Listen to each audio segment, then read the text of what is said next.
Well, here goes nothing, I told myself as I climbed inside a rail car full of cattle to head south to the next town.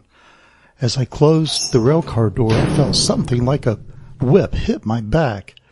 I turned quickly to discover that I had just been tail whipped by one of my passenger friends.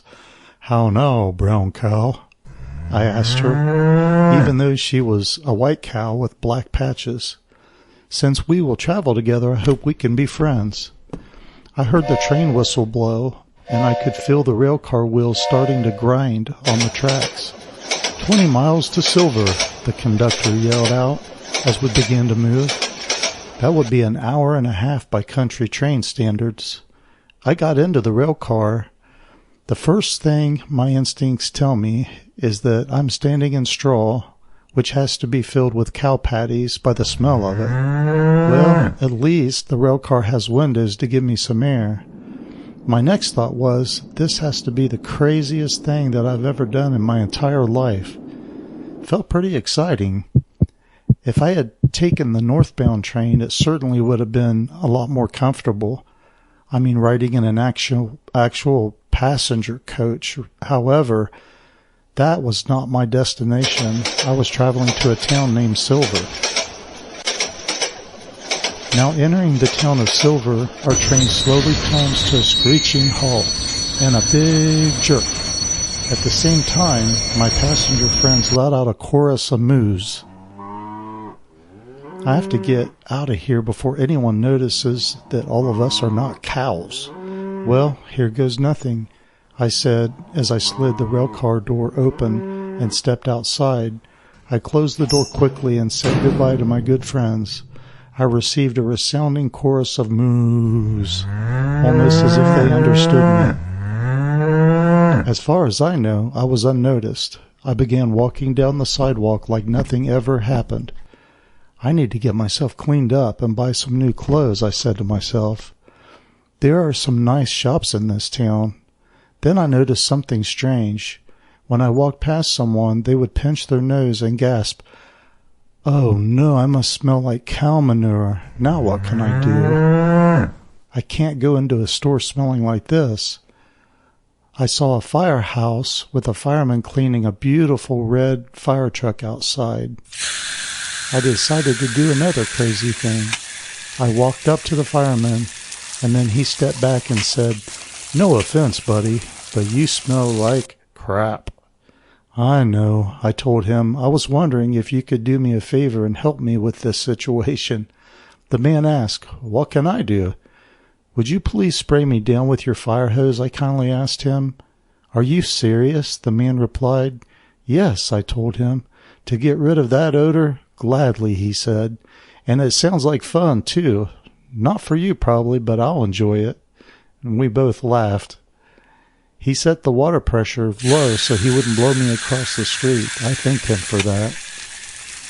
When he got done spraying me down, he started laughing even harder than before. I asked him what he was laughing about. He had to catch his breath from laughing so hard. You know, all you had to do was ask, and you could have used our shower with soap and water. Anyway, the offer still stands, he said. Go in there and clean yourself up. There's an extra set of clothes that we always keep in locker number 8. Help yourself, he said. My name is Randy, I told him. He said that his name was Jake. After cleaning myself up, I walked past Jake, who was busy waxing the fire truck. While leaving, I told him, "You must have the cleanest, most beautiful fire truck in the entire state." "Why, thank you," Jake said. "I do, at least in the closest 6 counties. I wasn't sure what he meant, but I thought that was cool. "Oh, Jake, could you recommend a place where I could grab lunch?" "Maggie's Diner," he replied. "It's just a couple of blocks down the street on the corner. They have the best fish sandwiches around." "Sounds great," I told him. "I will catch you later when you don't have a fire hose in your hand." And we both laughed. I began walking down the street to grab a fish sandwich at Maggie's Diner. I felt much more confident this time. I could walk past people without them gasping for air. It was a strange feeling because I felt so comfortable here in Silver. A town without a ville, V-I-L-L-E, at the end of the town's name is still a mystery to me. I was deep in thought about the origin of the town's name when suddenly a beautiful sheepdog ran up to me. "Hey, boy," I said. "How are you doing today?" A woman, apparently his owner, was following behind him to catch up. The woman approached me and apologized. "I don't have him on a leash, but he always stays by my side. He must like you a lot," she said. "Well, the feeling is mutual," I told her. "He is such a beautiful sheepdog," and she thanked me. "Where are you headed?" she asked. "I'm getting ready to grab lunch at Maggie's diner. I am starved." "My Aunt Maggie owns the diner," she said, "and I help her out part-time. Do you mind if I join you for lunch?" she asked. "Aunt Maggie makes the best fish sandwiches around." "So I hear," I told her. Where did you hear that from?" "Oh, someone in town," I told her. "That is a story for another time, though. Let's grab some lunch. My name is Randy." She laughed and introduced herself as Mandy. She told me that her family has a lot of M's at the beginning of their first names.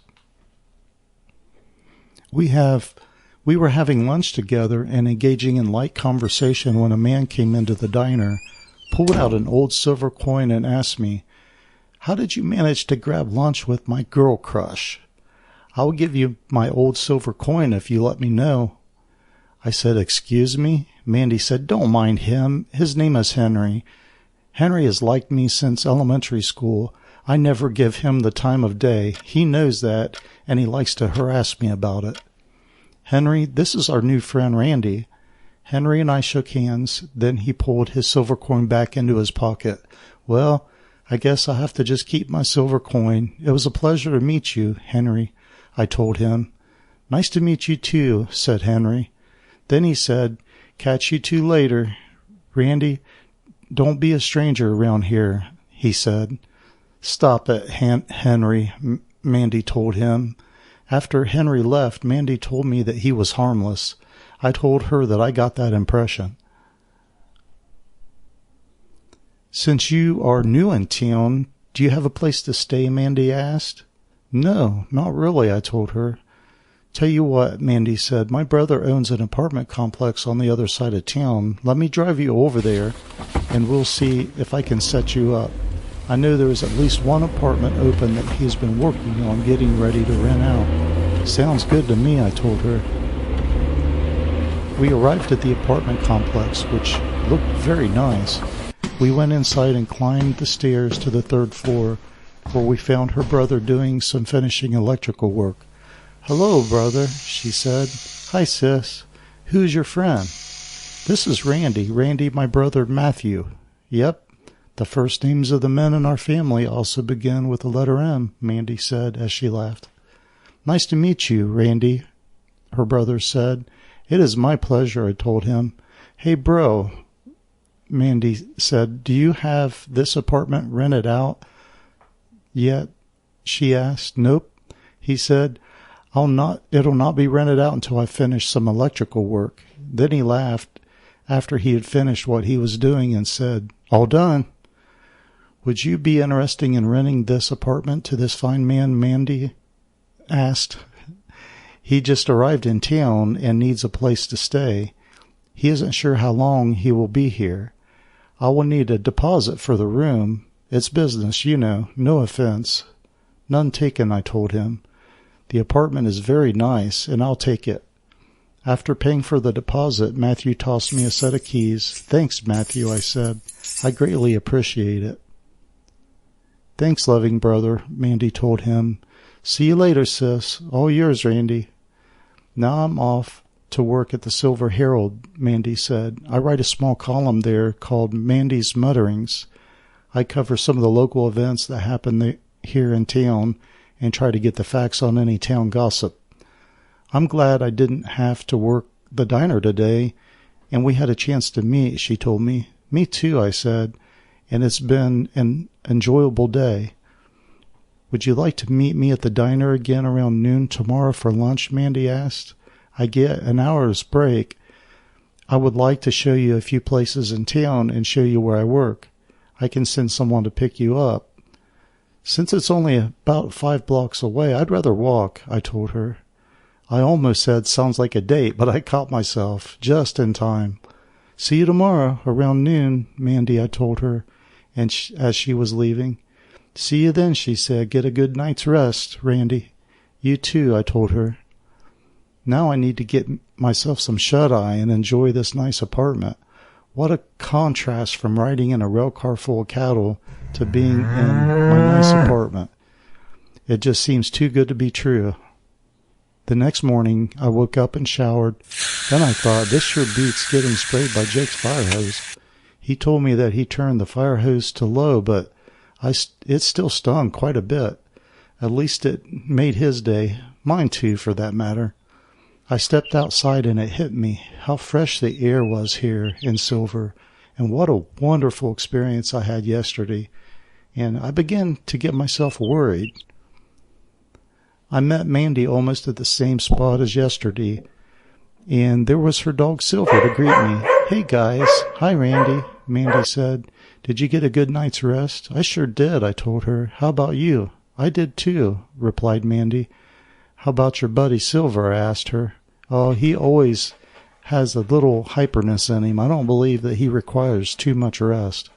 He just wants to keep going and going. What would you like to order at the diner for lunch, Randy? Are you kidding? A fish sandwich and fries, of course. I'll go for that too, Mandy said. No sooner did we get our food, and guess who came in? Yep. Henry walks in and does the same spill as before. Is this Groundhog's Day? I asked. Just kidding. Henry said, I won't bother you two lovebirds. Mandy said, you already did. And all of us laughed. After Henry left, Mandy looked at me and asked, What's wrong, Randy? I said that I was fine, but she could tell that I wasn't. Yesterday was such a wonderful day, I told her. I've been telling myself that all of this seems too good to be true. Everyone here in Silver has been so kind to me. She smiled and looked at me and said, That's what we do here in Silver. Don't think so much and just enjoy the moments in life. I've learned that we don't have to know all the answers to all the questions. If we did, we wouldn't be able to enjoy moments just like this. You're right, I told her. I do apologize. No need, Mandy told me. Now let's enjoy this wonderful lunch, and then I'll show you around town a little. After we had walked through a few shops, we came to the Silver Herald. Mandy took me inside and introduced me to her editor. Hi, Mandy, he said. What's the scoop? He asked her. And who is this good-looking fellow with you? You always ask me what's the scoop. And what do I always tell you, Gramps? He answered, I will let you know when I find out. Right, he mumbled. This is my friend Randy, she told him. Randy, this is my editor. We just call him Gramps. Sometimes we call him Grumpy. Quit that, Gramps said. I've never been grumpy in my entire life. Hello, Randy, Gramps said. Welcome to Silver. Thanks, I replied. I am showing Randy my office space. That is perfectly fine, said Gramps. Then he went back to working at the printing press. I have to get the paper ready to print, Gramps barked out. See, I told you that he can be grumpy. Mandy said as she laughed, but Gramps stayed focused on the task at hand. Mandy became a little excited and asked, Hey, Randy, would you be interested in a job at the Herald? I'm not sure my heart can take any more wonderful things happening, but yes, I replied, I definitely would. What did you have in mind, Mandy? And is this some kind of a setup? We both laughed. I haven't had this much fun and laughter for a long time, I told Mandy. She replied, Me neither.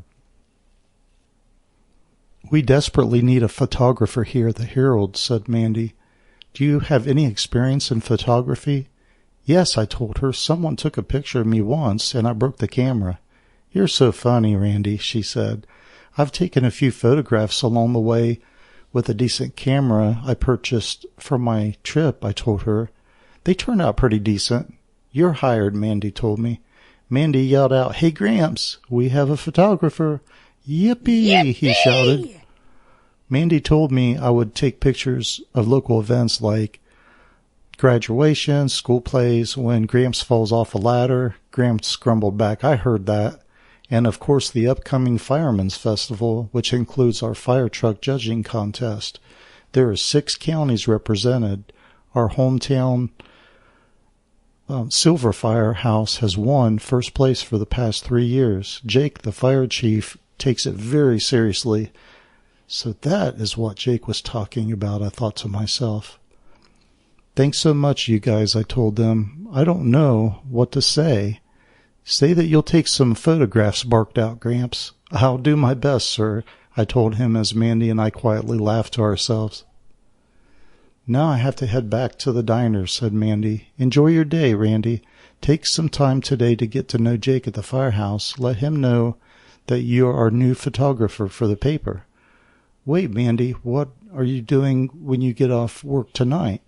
I don't have any plans, she said. I'd like to invite you over to my new apartment for dinner. That sounds great, she said. I'll see you around 6, Mandy said. Since I had enough time today, I decided to explore the town. I came across a sign that said Silver Memorial Library. I'm sure they'll have some great resources on the history of silver. I entered the library and walked up to a stern-looking librarian working behind the circulation desk. She didn't even look up at me at first. When she finally looked up, she put her left hand under her chin and asked, "May I help you?" in a stern voice. I told her I was new in town and would like to learn more about the history of silver. She said, "Of course you're new here. You don't think I was just born yesterday, do you?" I choked up a little and stuttered a little. "No, ma'am." Just after saying that, her face showed a nice smile. I realized she was just used the sternness as a front. Of course, it is fitting for a librarian to have some edge to them. "My name is Randy," I told her. She said, "Randy, my name is Gladys. Welcome to Silver. I'll show you the best resource that we have available." Gladys walked me back to a small desk. There was a laptop computer sitting on the top of the desk. She said, "Here you go, Randy. All of the history about silver is on this laptop. Make yourself at home," she told me. "Also, there's a pen and notepad if you need them." I thanked her and sat down, excited to see what I could learn. In my research, I discovered that silver began as a mining town. However, it was mining for coal, not silver. There wasn't even a town at that time. It was simply a location where workers would stay and pitch their tents. A railway was coming through. That explains the north and southbound trains that run in and out of town. The population grew as they began laying tracks and digging for coal. Houses or shacks were being built to provide comfortable accommodations. Family units started to form in this location and the surrounding area. A train depot was built, and eventually the town was founded. At that time, they named it Bakersville, after the Baker family who owned the coal mines. As fuel sources began to change, coal was not as useful, so the coal mines shut down. That caused a mass exodus of people living here. The ones that stayed simply loved it, and they loved the area and saw its potential. I scrolled down a little bit and something caught my eye. A newspaper article written by Mandy Malone entitled "A Town Named Silver." There was a picture of a grandma telling a story to a little girl. The article read, "The wonderful story of our hometown Silver." It all began with a grandma's story to a little girl. Grandma's story would always start with telling the little girl, "Now, this is a true story." The little girl would always be mesmerized by her story. "Do you believe in Indians?" she would ask her granddaughter. "Yes, Grandma," the little girl would reply. "Something happened here right after the Civil War," Grandma would tell her. "What is the Civil War?" the little girl would ask. "I'll tell you that story another time," Grandma would say. "This story is about Indians and silver. Would you like to hear that story?" "Yes," the little girl would reply. "Well, just after the Civil War, a small army of Union soldiers traveled through our town," said Grandma. As they began to make as she began to make the story more intense. They were guarding a very special wagon filled with silver coins. The entire inside of the wagon was filled with coins. It was so heavy that it took powerful horses to pull it. That's when it happened. A band of Indians attacked the wagon. The little girl would jump. The Union soldiers fled and were never to be seen again. The Indians kept the horses in the wagon with the silver coins inside. You won't believe what happened next. Or maybe you will, Grandma would say. You are special that way. What happened next, Grandma? The little girl would ask. They took the wagon and silver and buried it right here in our town. The Indians had a legend that this would happen. The legend said they would bury a treasure that would make many people happy. The Indians felt as if they were already happy and free. They loved nature and lived off the land. The Indians could use the horses, however, they didn't need the wagon or the silver coins. Something happened to the Indians and they never returned. Nobody knows what happened to them, Grandma told the little girl. The little girl would reply, Poor Indians. So cute. The grandmother So cute. passed away when the little girl turned 7 years old. The little girl told herself that she would never forget that story and that she would never stop believing that her grandmother's story was true. The little girl would go around town with her shovel and dig. The people in town thought it was cute. She would tell them, I'm digging for buried treasure. They were familiar with the legend, but no one believed it. A man named Mr. Langston owned some land in town. There were houses on either side of the land. Mr. Langston inherited the land, but never built a house there. He loved his old house too much. He let the kids in town play on his land, and they had so much fun.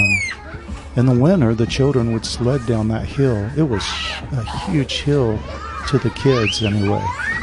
One summer when the little girl turned 10, she decided to dig on top of the hill. She had been feeling discouraged about her grandmother's story by this time. She had dug all around town and found nothing.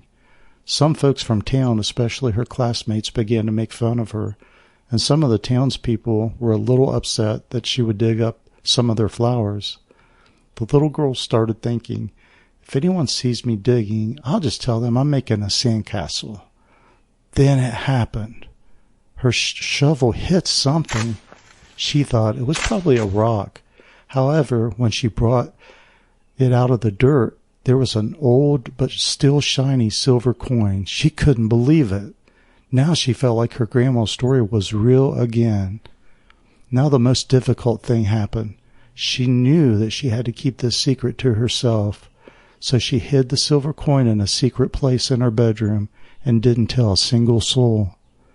The little girl would smile so much when she'd walk through town. Everyone would ask, Why are you so happy? The little girl would reply, I have a secret. They would say, That's wonderful, sweetie. The little girl knew she had to keep her secret until she was old enough to know what to do. When the little girl turned 25, so many things had changed. She began feeling like something inside of her was missing, something she needed to do, but she couldn't figure out what it was. See, by this time, the little girl had completely forgotten Grandma's story. She completely forgot about the old silver coin. Life had become so busy with college and everything else. One day, feeling overwhelmed, her mind went back to her childhood. She thought about how much fun it was growing up in Silver. That is when she remembered that there was something special about her room, but she couldn't figure it out. She began searching for something. She wasn't even sure what she was searching for, but she felt this overwhelming excitement. As if it were by instinct, she reached under her bed and found a small wooden keepsake box. She opened up the box and reached inside of it. Inside was that old silver coin. Her heart began to race, and the excitement went through her like electricity. I finally found out what I was looking for, she exclaimed. I figured out what I was supposed to do with my life. She ran to Mr. Langton's house. Langton's house and passed people, trying to say hello to them while on her way. She knocked on Mr. Langston's door. He answered. "My goodness, I thought there was an earthquake," he said.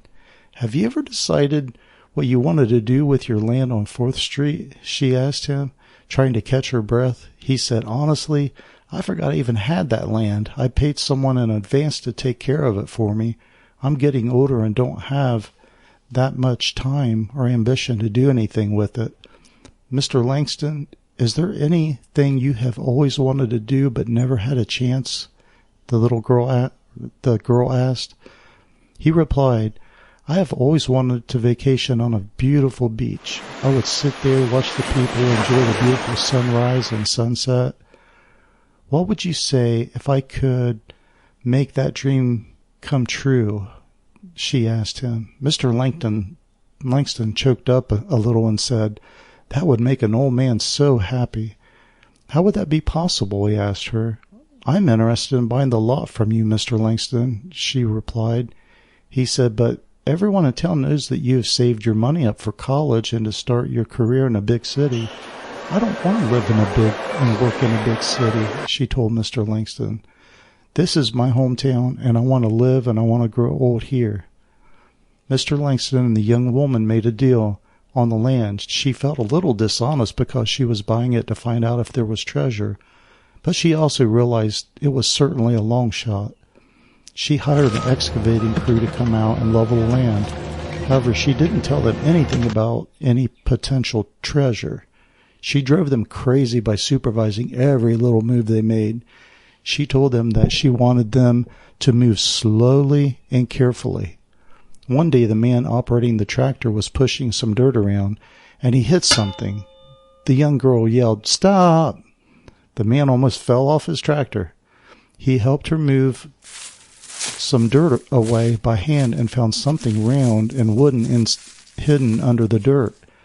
As they removed more dirt, it appeared to be a wagon wheel.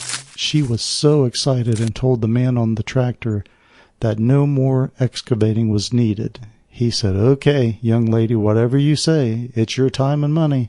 She thought, "Boy, I sure hope it is." She contacted the Morgan City Heritage Society, which was located a few towns away from Bakersville. She told them about her story and asked if they would come out to investigate the site. Before she knew it, they had a crew working by hand, moving dirt from around the wagon wheel. They worked in pairs all around the hill, gradually uncovering more and more of what they realized was a Union wagon. They were so excited about the find. The work took almost a month. The canopy of the wagon was completely rotted into the soil. However, it was amazing how well preserved the wagon was. The wagon was what the society was interested in, and she told them that she would donate the wagon to the Morgan Heritage Society. They were thrilled. The society said that it could be restored. What a find! The dirt had not been removed from the inside of the wagon yet. They worked diligently around the perimeter of the site. As they began removing the dirt from the inside of the wagon, they came across something solid. Besides wood, they worked carefully and then realized that the complete inside of the wagon was full of silver, somehow wonderfully preserved. The workers who originally came across the discovery yelled, "Hey, lady, you have to come over and take a look at this. You won't believe it. You may want to keep what we just found for yourself." She quickly ran over, and they showed her the silver coins they had brushed away from the top of the dirt inside the wagon. She told them, "You know what? I do believe." They were confused but excited for her. After everything was excavated and the wagon donated to the society, she had the massive amount of silver coins cleaned and appraised. The value was over $500,000, not even counting the historical value. She donated a coin to each worker and even the man on the tractor who began the project. She also donated 7 coins to the society to display. Those coins represented the 7 towns nearby, including Bakersville. Every person living in town received a silver coin. When a baby was born, they would receive a silver coin. She had saved enough because there were so many. When a new person or family settled in our town, each would get a coin. She didn't cash them all in for that purpose. She set up a special fund at the bank to take care of any of the people in town who were in need. Mr. Langston was able to have the vacation of a lifetime. All of his expenses were paid. An account was set up for him so any of his needs would be taken care of. The townspeople were so excited and thankful that they had a council meeting to come up with ideas of what they could do for the young woman. She told them that there was nothing special that needed to be done. One of the councilmen came up with an idea of allowing her to rename the town. No one likes the name Bakersville anyway. People have complained about it for years. It was unanimous, and they would not take no for an answer. The name came to her right away, Silver. Silver, they said. Oh, because of finding the silver. She laughed and said, no, if the town's name is Silver, it'll help me remember my grandmother and her wonderful true story. They all agreed and said that it was perfect. End of article by Mandy Malone. Oh, that was an amazing story, and Mandy did a wonderful job covering it, I thought to myself. Now I had better get ready for my big date with Mandy. I needed to go to the store to get everything needed to make my world-famous spaghetti and meatballs. World-famous to me, that is. When Mandy got off work, she came over, and we had a wonderful dinner. She loved my spaghetti and meatballs. She wanted to use my recipe as an addition to the menu at her aunt's diner. I felt very honored, I told her. After dinner, Mandy asked me if I wanted to take a walk to a park just down the street. I told her that sounded great. I have to work off some of these carbs. When we got to the park, Mandy asked if I could push her on the swing. It was so much fun acting like kids again. Then she said, it's your turn. I hesitated, but thought, oh, why not? After my turn on the swing, Mandy said, okay, now close your eyes. I did, and she came around to the front of the swing and planted a big kiss on my lips. Wow, that was not expected, I told her. Great things happen in Silver, she said. Mandy, you are a treasure, I told her. Then all of a sudden her expression changed, and she looked very sad and confused. What's wrong, Mandy? I asked. I didn't mean to say anything to upset you. It was nothing, Mandy said, as she walked away from me and sat on a park bench. She began to cry. As I went over to comfort her, she said, I thought you were the one. I have no idea what that means, Mandy, I told her. Are you just like the others who have come into this town? She asked. Please explain to me what you mean, Mandy. Others have come here attempting to steal from our town, she said. You know the town's name stands out. Do you mean that others have come here to steal silver coins? I asked her. See, she said, how did you know I was talking about actual silver? Oh, wait, let me try to sort this out, Mandy. You became upset because I said you are a treasure, is that right? Yes, she said, while still crying. Do you believe I'm some kind of pirate or something? No, not really, she said. So you've had other guys come here trying to steal from the town? I asked her. Exactly how many were there? Well, there were only a few, but one is too many, she said. Okay, please let me explain my side of the story, Mandy. I got my handkerchief out and dried her eyes. Mandy, I used to work as a mechanical engineer. I worked at the World Trade Center and led a small team there. I was absent from work when 9/11 happened. I was very ill and had to miss work that day. My team was there finishing a project that we had been working on. I lost my whole team that day, and it was pretty devastating. I'm so sorry, Mandy replied. Was there anyone special in your life, Randy? Mandy asked. Yes, her name was Cindy, and she was part of my team. We were very close friends, and it was looking like it could turn into a serious relationship. I lost her that day, too. When I left you at work earlier today, Mandy, I went to the library and did some research about the town. I met a librarian named Gladys, that is when I came across the article you published about how the town was renamed Silver. Your article is wonderful. I hope that you understand I didn't mean anything bad by what I said." "I'm the one who needs to apologize," she replied, "for drawing the wrong conclusion. In Silver, we shouldn't do that." "I'm so sorry," she said. "No harm done," I told her. "So now you don't believe that I'm a pirate?" I asked jokingly, followed by a loud "Arr!" Mandy began to laugh. "You don't fit a profile of a pirate," she said, while laughing. "What is this thing about me being the one, though?" I asked her. "I've been waiting for someone special to come into my life," she said. "You know, like a knight in shining armor." "Well, I didn't come into town as a knight in shining armor, but I did ride into town in a metal rail car full of cattle," I told her. She laughed and said, "I would love to hear that story." Here's how my story goes. Mandy, I freelanced until I decided to leave the city. I knew that I wanted to go west. Mandy lightly punched me in the arm. "Well, that's the only direction you could go," she laughed. When I came across Silver on the map, something intrigued me. A town named Silver had to be seen. I didn't feel like I was desperate to leave the city. It felt more like I was destined for something else. You know the feeling, Mandy. So I took a bus. I got to the depot outside of Silver, and you found out that was the only way into town, Mandy said. "Yep. I found out the hard way, and the stinky way," I told her.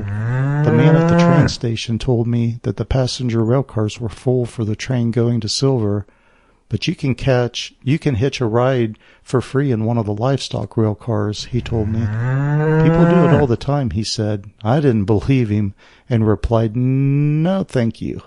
I'll wait for the next train." "Suit yourself," he told me. "When is the next train?" I asked. "Oh, in about 2 weeks." "You can take the northbound train. There are plenty of room there," the man said. I thought for a moment. The northbound train is headed to the mountains where I could live more a quiet life and secluded life. Once I thought that through, I realized that would not be for the best.